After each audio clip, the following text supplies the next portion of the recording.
tout d'abord vous remercier de votre présence ici parmi nous à l'occasion de cette conférence de presse. Nous avons comme tradition chaque année de convier en priorité la presse locale des provinces du Sud. Et je suis très heureux de voir que cette année, d'autres médias, notamment des médias nationaux, sont parmi nous.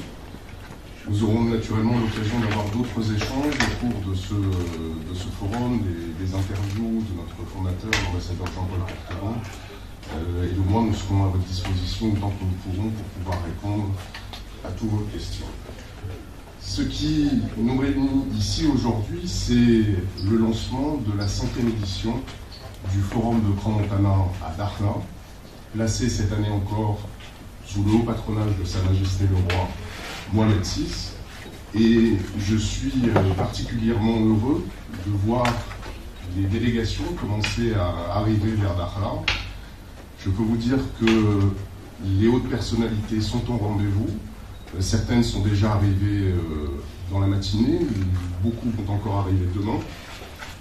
Et nous avons souhaité, à l'occasion de cette édition, pouvoir mettre un accent majeur sur une des préoccupations qui est au cœur des grands défis qu'ont à relever les pays africains. Cette édition est placée sous le signe de la jeunesse.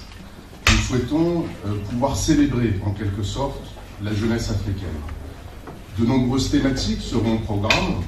Nous parlerons d'énergie renouvelable, d'agriculture durable, de tourisme éco-responsable. Une grande session également qui réunira de nombreux ministres de la Santé, le ministre de la Santé africain, pour parler des questions de couverture universelle, de couverture maladie universelle, pardon. Une grande session sur l'entrepreneuriat des jeunes et le leadership féminin. Autant de préoccupations qui sont au cœur des grands défis qu'on a relevés le continent, et nous avons vraiment souhaité pouvoir, à l'occasion de chacune de ces sessions, mettre à l'honneur un certain nombre de jeunes entrepreneurs issus de nombreux pays africains, mais pas seulement. Nous avons aussi des représentants qui viennent de tous les pays de la ceinture sud-sud, de nombreux jeunes. C'est que non seulement nous ayons de hauts responsables, nous avons plusieurs dizaines de ministres qui seront présents, plusieurs premiers ministres qui seront présents, des représentants d'organisations internationales, d'organisations régionales, mais l'idée c'était que dans chacun de ces débats, dans chacune de ces sessions, nous puissions faire la place belle à une jeunesse talentueuse. Nous avons un certain nombre de créateurs, de start-up, de jeunes gens engagés dans la société civile, de jeunes fonctionnaires aussi qui ont aujourd'hui des parcours absolument remarquables. Et l'idée c'était de pouvoir ouvrir très grand les portes de ce forum à cette jeunesse. Cette jeunesse sera également à l'honneur à l'occasion de la cérémonie de clôture. Comme vous le savez peut-être, le Forum de Crans-Montana a lancé il y a une dizaine d'années maintenant une importante initiative que nous appelons les nouveaux leaders du futur. Et je suis heureux de pouvoir dire qu'à l'occasion de cette session, plus de 60 jeunes hommes, jeunes femmes seront distingués à l'occasion de cette cérémonie. Cette initiative, finalement, a rassemblé de jeunes talents essentiellement d'Afrique, mais plus largement de tous les pays de la ceinture sud-sud, à qui nous apportons au fil des ans un soutien appuyé. Ils sont invités à participer à chacun des forums que nous organisons. Nous organisons, vous le savez, le forum à Dakhla, mais nous sommes aussi régulièrement dans les villes de Genève, dans les villes de Bruxelles et encore dans d'autres villes dans le monde. Et par cette nomination, nous souhaitons finalement les accueillir dans cette grande famille du Forum de Crans-Montana. L'autre évolution majeure de cette édition, et c'est une évolution à laquelle nous sommes très attachés, nous sommes tous très sensibles à l'accueil particulièrement chaleureux que nous recevons ici depuis 5 années maintenant, un accueil très chaleureux des autorités locales, de la population locale, de nombreuses associations avec lesquelles nous échangeons tout au long de l'année. Et nous avons souhaité que, au-delà du seul forum, puisse se développer toute une série d'initiatives qui ont vocation à être au service des populations. Pendant ces quelques jours, nous allons, je vais en citer quelques-unes, organiser au niveau du Learning Center de la Fondation Fosse Boucra une grande formation au métier du numérique. Le numérique sera d'ailleurs une des autres thématiques fortes de ce forum.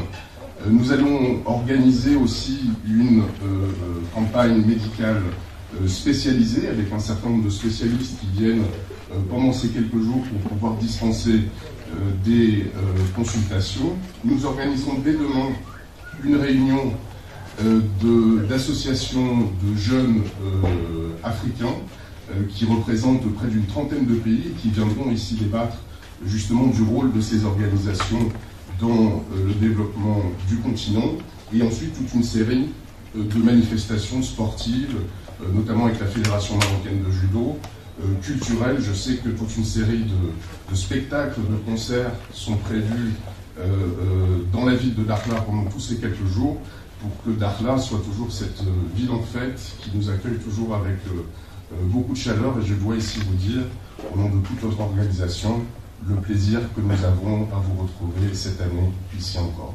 De cette édition. Je vais reprendre à grand trait les remarques liminaires. Les deux grands axes qu'on a souhaité développer, c'était, comme je vous l'ai dit, d'une part de pouvoir mettre la jeunesse au cœur de ce programme, dans le choix des thématiques, dans la sélection des personnalités et dans toute une série d'activités qu'on organise en marge du programme. Ça, c'est le premier axe. Le deuxième axe, c'était de pouvoir ouvrir bien davantage encore le forum sur la ville, et c'est pour ça qu'à l'occasion de cette édition, nous avons parallèlement noué un certain nombre de partenariats avec des associations locales, un certain nombre d'organisations locales, pour qu'on puisse vraiment profiter de ce moment qui met la lumière sur cette ville, de ce moment où des personnalités, des talents qui viennent d'autres pays puissent aussi apporter leur contribution aux populations locales. Une chose aussi importante, parce que je vois que cette question n'a pas été posée, mais comme vous le savez, depuis, lors des précédentes éditions, on avait recours à un bateau de croisière, et je sais que ça a pu soulever un certain nombre de questions. La raison est très simple, c'est que je suis très heureux de voir qu'aujourd'hui, et pour la première année, les infrastructures hôtelières de Dakhla sont en nombre et en qualité suffisante pour pouvoir continuer à accueillir autant de personnalités internationales. Et je sais, j'ai encore eu quelques heures auparavant les derniers comptages, que tous les hôtels de la ville sont absolument pleins. À l'occasion de ce forum, certaines personnalités ont même souhaité ou prolonger ou anticiper un petit peu leur venue pour profiter de quelques jours, on va dire, de détente dans cette ville. Et on voit que cette dynamique est à l'œuvre. Et cette dynamique est partie pour durer. Je sais que d'autres projets sont encore en développement, et d'ici quelques années, Dakhla pourra véritablement prétendre à être une ville où de grandes conférences internationales pourront continuer comme ça à se développer sur d'autres thématiques. Je sais qu'il y a eu, par exemple, un salon sur la mode africaine il y a quelques mois. Il y a d'autres initiatives qui existent tout au long de l'année. Et finalement... يتم بناء عليها يعني اختيار المواضيع التي ستناقش هذه السنه وفي هذه بطبيعه الحال النسخه. بطبيعه الحال المستجدات التي بطبيعه الحال ستكون خلال هذه النسخه. حاول السيد الرئيس يعني ان يوضح على ان اختيار المواضيع التي تناقش كل نسخه تنتج على بطبيعه الحال التحديات التي تواجهها افريقيا بصفه عامه ومدينه داخله بصفه خاصه والجهه كذلك بصفه خاصه.